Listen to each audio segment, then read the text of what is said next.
The black car door slams shut behind her. Final, echoing, unforgiving. Every man in the room turns. Amara Cole does not belong here.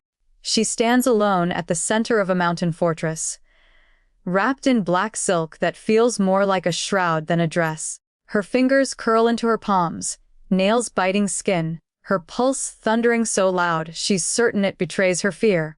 At the head of the long dining table, carved from dark, ancient wood, Seo Joon Kim slowly lifts his gaze.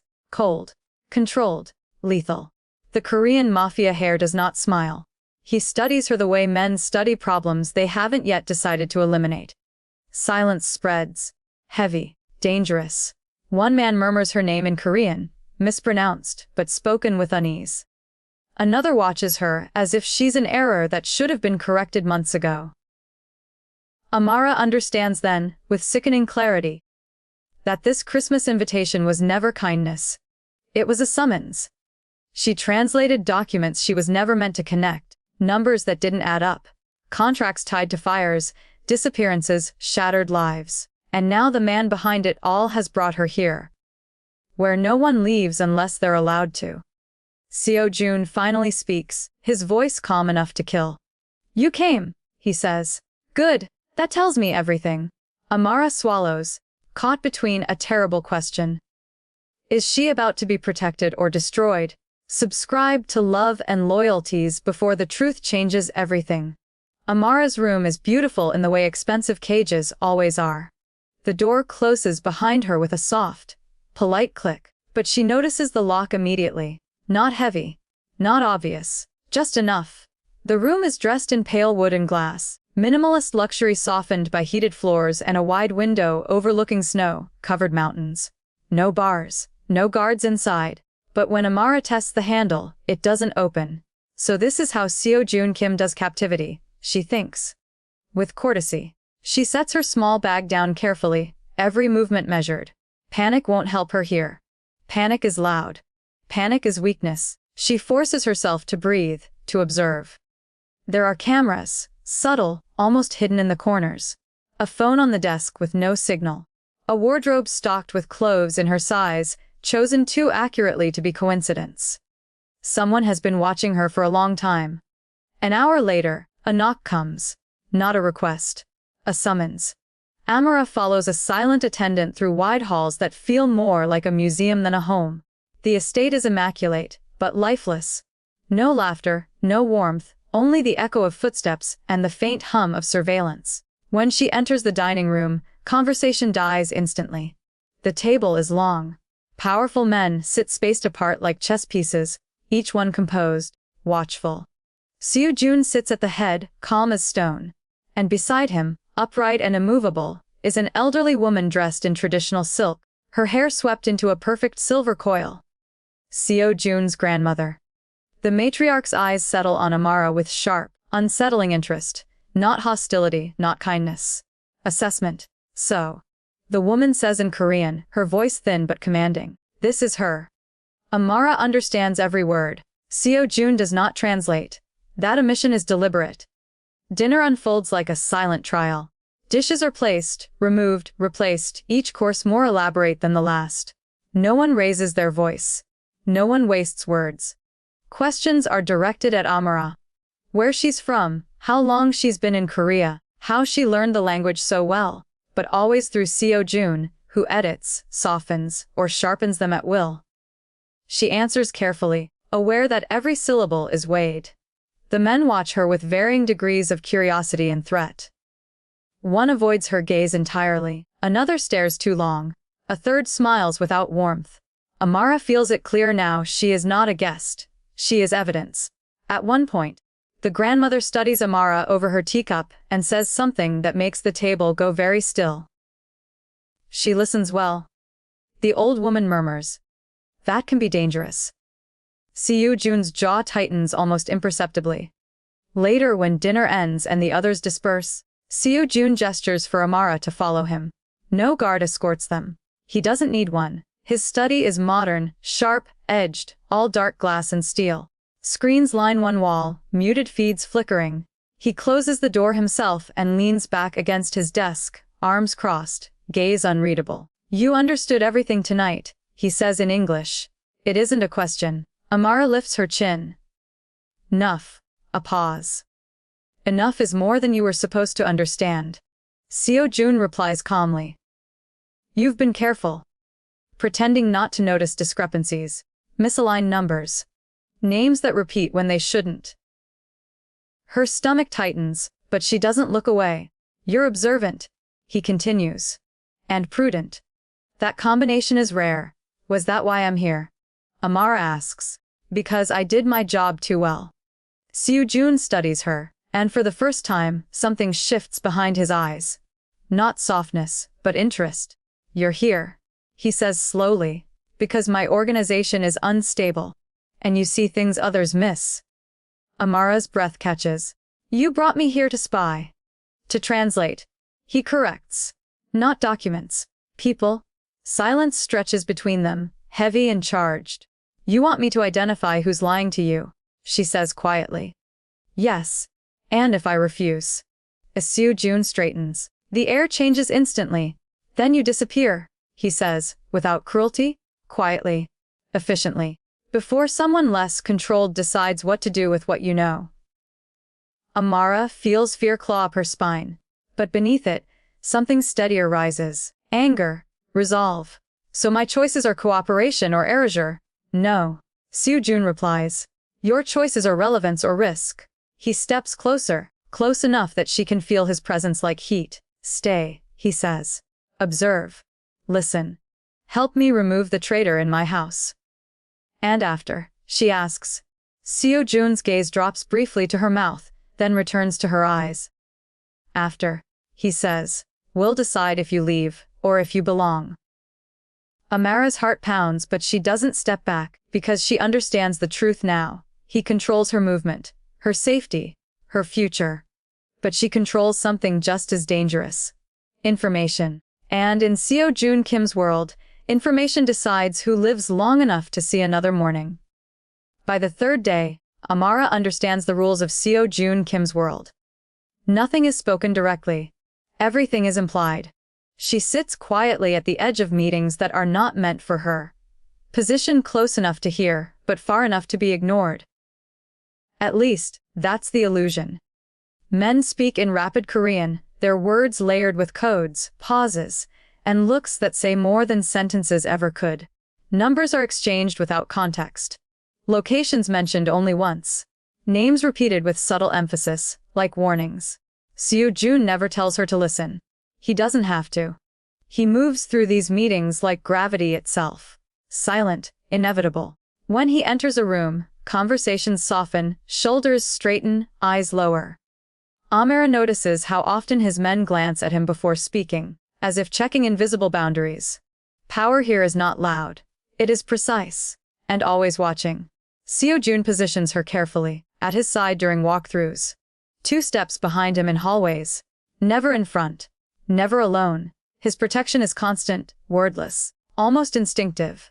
When a door opens too suddenly, he shifts, placing himself between her and the unknown without breaking stride. When voices rise, his hand lifts, just slightly, and the sound dies. He shields her body. He tests her mind. During one meeting, he asks a question casually, as if uninterested. Amara catches the trap immediately. The answer given is wrong, not overtly, but strategically. She says nothing at first. When Seo Joon glances at her, brief and sharp, she shakes her head once. Almost imperceptibly. Later, in a quiet corridor, he stops walking. She nearly collides with his back. That pause. He says without turning. Explain it. Amara exhales slowly. The shipping numbers don't match the route he claimed.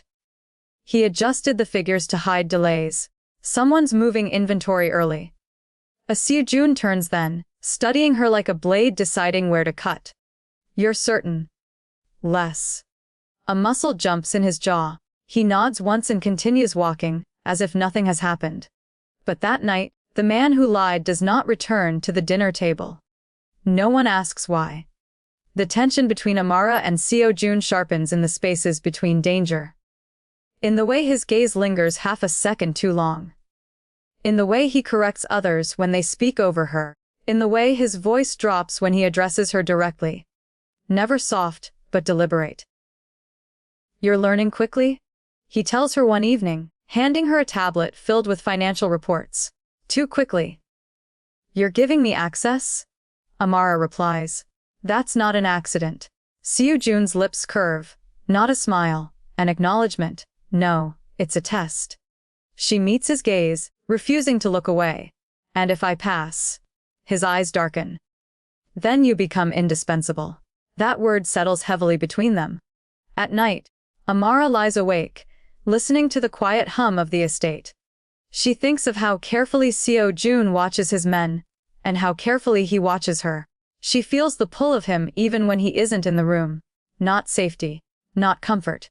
Intensity. She begins to notice fractures. One man avoids Seo Joon's gaze. Another speaks too quickly when pressed. A third grows tense whenever succession is mentioned. Conversations shift abruptly when Seo Joon enters, like doors slamming shut just out of sight. This organization is not stable. It's waiting to break. The truth hits her slowly, then all at once. Seo Joon didn't bring her here only because she understands the documents. He brought her here because she is an outsider. Because she isn't loyal to any faction. Because if someone moves against him, they will reveal themselves by how they treat her. Bait. The realization chills her, but it also clarifies everything. The controlled proximity, the visible protection. The subtle emphasis on her presence in every room. Seo Joon is drawing lines, and she is standing at the center of them. One evening, a storm rolls in over the mountains, heavy snow slamming against glass. The estate hums with tension. Raised voices echo from a distant wing. Amara is returning from the library when she hears it. Her name. Spoken low. Urgent. She stops, pressing herself into shadow as two men pass nearby, unaware of her presence. "She's the weakness," one says. "He watches her too closely. Then use it." The other replies. "Before someone else does." Amara's pulse spikes. She waits until they're gone, then moves quietly down the corridor, heart hammering.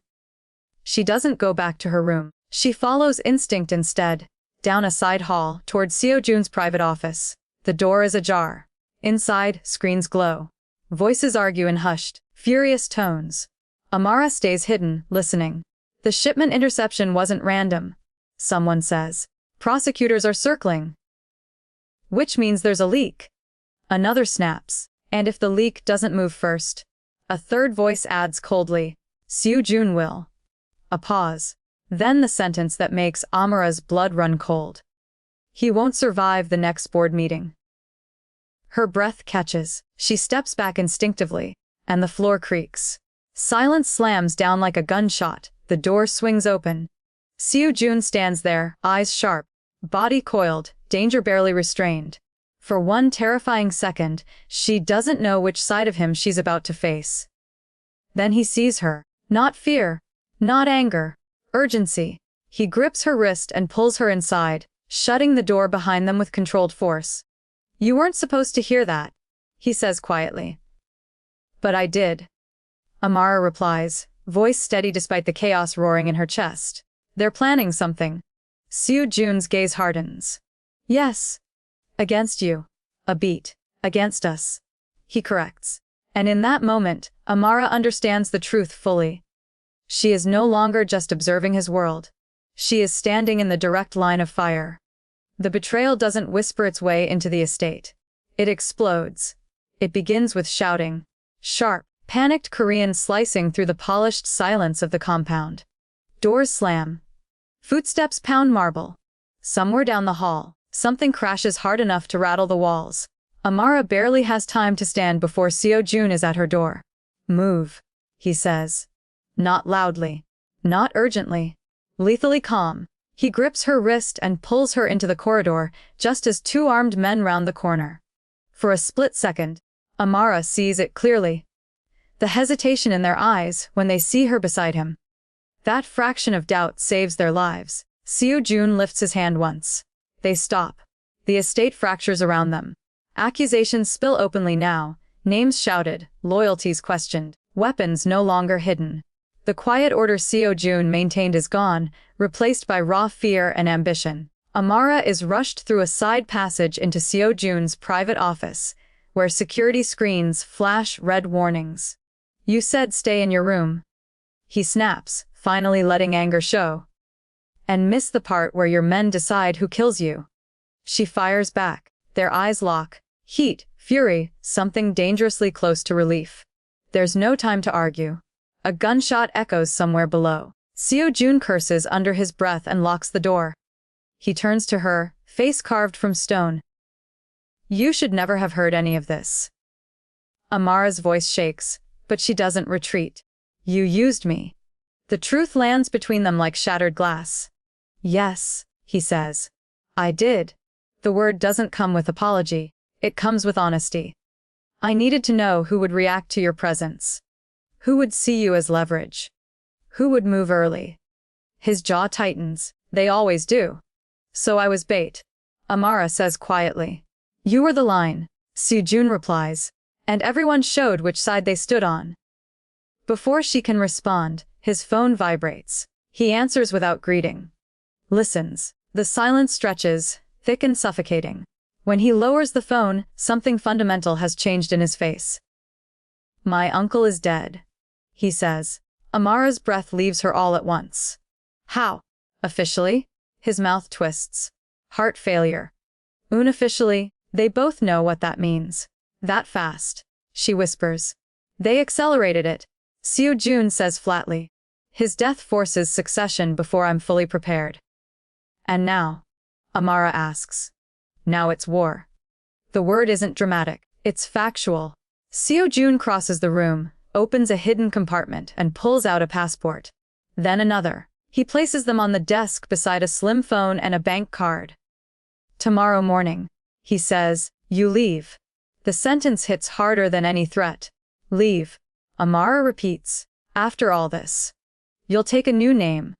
He continues as if she hasn't spoken. "A new country. You'll disappear before anyone decides you're a bargaining chip." Her chest tightens. "You're sending me away. I'm protecting you." "No," Amara says sharply. "You're erasing me." Seo Joon finally looks at her fully, and the conflict in his eyes is unmistakable. "If you stay, they will come for you, because you're mine, the possessive lands, heavy, undeniable." "And that makes you weak?" she asks. His silence answers her. Amara laughs once, broken and incredulous.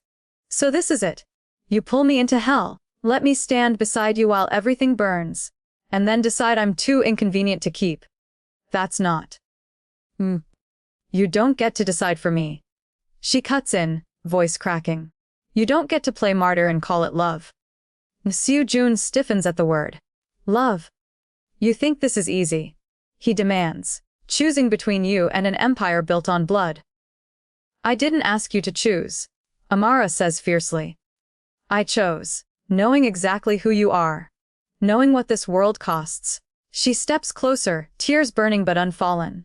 "I am not Navav. I translated the crimes. I saw the bodies behind the numbers. And I still stayed." Seo Joon's control fractures then.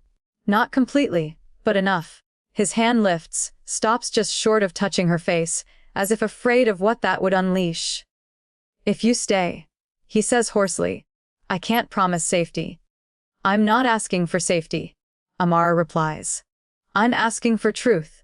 And a choice." For a long moment, the only sound is the storm raging outside. Then Seo Joon leans in and kisses her. It isn't gentle. It's desperate. Bruising. A collision of fear, restraint, and want breaking all at once. His hands grip her like he's afraid she'll vanish if he loosens his hold. Amara kisses him back with equal ferocity, tears finally spilling as relief and terror tangle together. When they break apart, both of them are shaking. "This changes everything," Seo Joon says. "It already did," Amara answers. Another gunshot echoes, closer this time. Reality crashes back in. Seo Joon steps away first, forcing distance between them. He presses his forehead briefly against hers. A gesture so intimate it almost hurts more than the kiss. "You leave tonight," he says, voice rough, "or you stay and become a target." Amara meets his gaze, heart in her throat. "And you?" I do what I was born to do. They stand there, suspended between desire and survival, knowing neither choice is clean. Moments later, they separate.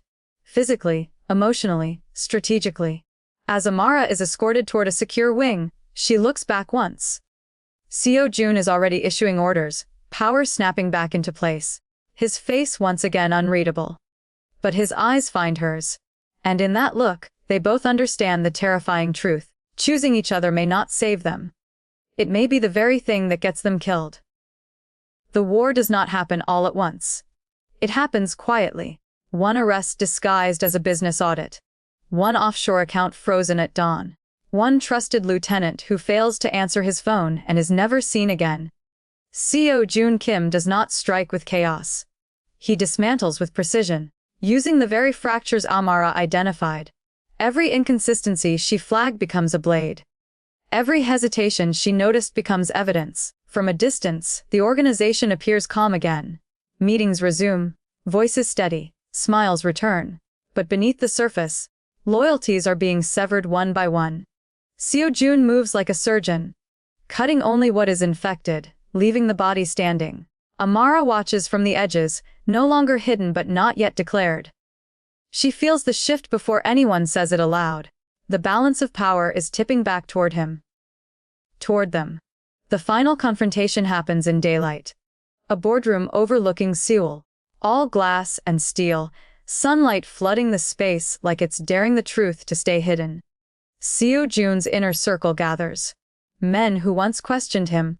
Men who once looked at Amara as leverage instead of a person. She stands beside him now. Not behind, not apart, beside. The tension is suffocating.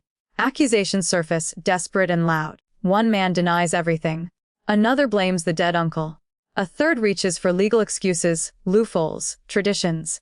Seo Joon lets them talk. When he finally speaks, the room falls silent. He lays out the truth calmly. Financial trails, intercepted communications. Confessions recorded without the speakers ever realizing. Each revelation lands like a hammer. One by one, men avert their eyes. A few turn pale. And then Seo Joon does something none of them expect. He turns to Amara. "This ends today," he says, loud enough for everyone to hear. "Because I refuse to rule through fear alone." A murmurs ripple through the room. "She is not my weakness," he continues, his voice steady. "She is my clarity."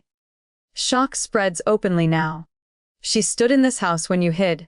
She spoke the truth when you lied. And she chose me knowing exactly what this world costs." Seo Joon steps forward.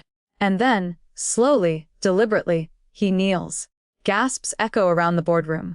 Amara freezes, heart slamming against her ribs. Seo Joon. He takes her hand before she can stop him. His grip firm but reverent. He looks up at her, not as a king, not as a criminal, but as a man choosing something terrifying. "I will not erase you to protect my power," he says. "I will protect you with it." The room is dead silent. "This is my partner," Seo Joon declares. "Not property. Not leverage. Anyone who touches her challenges me." The declaration is unmistakable, public, irrevocable. Amara's throat tightens. Every instinct screams at the vulnerability of this moment. How dangerous it is to be seen, to be claimed, to be loved in front of enemies. But she also sees the cost in his eyes. This is not a performance. This is sacrifice. She reaches for him, pulling him to his feet. "Then stand," she says quietly. We face them together. The room exhales all at once. Some men bow their heads. Others leave without a word, understanding the new order without needing it spelled out. Seo Joon's grandmother watches from the doorway, her expression unreadable, until her lips curve faintly, approvingly. Later, when the room is empty and the adrenaline fades, Seo Joon finally allows himself to falter. His hands shake as he leans against the window, the city sprawling beneath him.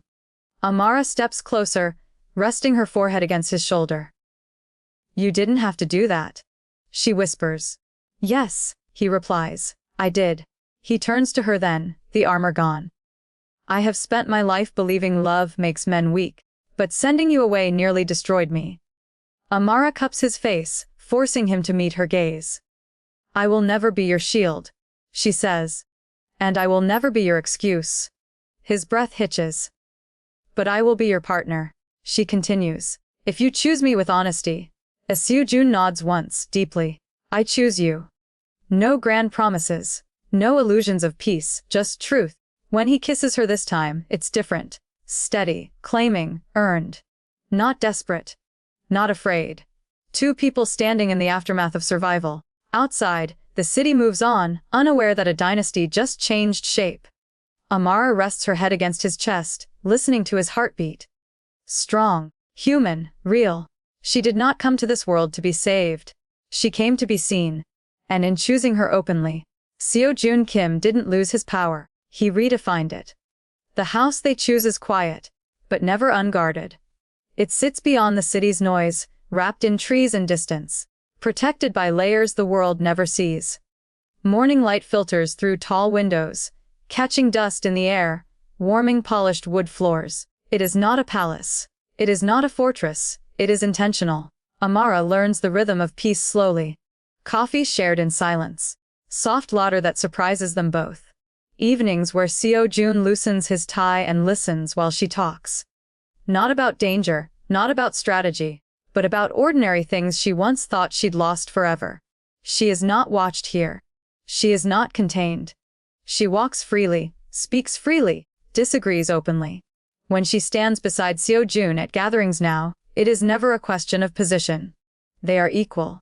Partners in public, partners in private. Danger has not vanished. It never will. There are still meetings behind closed doors. Still guards in the distance. Still shadows that remind them what it cost to arrive here. But the fear no longer owns them. They own their choices.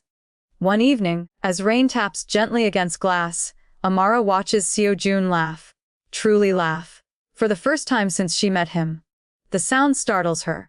She realizes then how far they've come. Love did not soften him into something weaker. It sharpened him into something honest. And it did not erase his world. It taught them how to survive it without becoming monsters. Amara rests her head against his shoulder, feeling the steady proof of life beneath his chest. She thinks of the invitation that brought her here. The elegant paper, the hidden threat, the choice disguised as fate. She didn't survive by running.